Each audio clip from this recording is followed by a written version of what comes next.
আরে জামাইবাবু সারাদিন এই দাঁতই মাজবা না চাটাও খাবা? তাহলে তুই কি বলছিস আমি দাঁত মাজবো না? তুই দাঁত মাজি না বলি আমিও মাজবো না? তুমি দেখেছো আমি দাঁত মাজি না? হ্যাঁ মাজে না তো, তুইও মাজি না, তোর বাপও মাজে না। হ্যাঁ হ্যাঁ, আমিও দাঁত মাজি না, বাবা দাঁত মাজি না, আর সব দাঁত তুমি মাজো। হ্যাঁ সকালবেলায় মাথা খারাপ করবে না, কি হয়েছে বল? কি আবার হবে, ভেতরে কি চাটা খেয়ে না, তোমার বাড়ি থেকে ফোন এসেছিল, তোমাকে ডাকছি। হ্যাঁ এ কি বলছিস? কেন ডাকছিস আমাকে বাড়ি থেকে? ও বাবা, তোমাদের ধান কাটা চালু হয়ে গেছে না, ওই জন্যই মনে হয় ডাকছি। তাড়াতাড়ি এসো, চা রেডি হয়ে গেছে।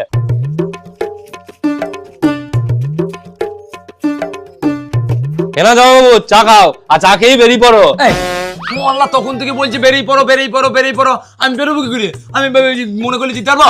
আমার কাছে টাকা পয়সা কিছু নেই। হ্যাঁ এ কি বলছো? হ্যাঁ ঠিকই বলছে, আমার কাছে টাকা পয়সা তো নেই, আবার ভালো ড্রেসও নেই, একটা ছিল এটাও আবার ছিঁড়ে গিয়েছে, আর তুই বলছিস আমাকে যে চলে যাও চলে যাও। তোর মতো সারা থাকার থেকে না থাকাই ভালো। অত লোক মরছি, তুই মরতে পারছিস না।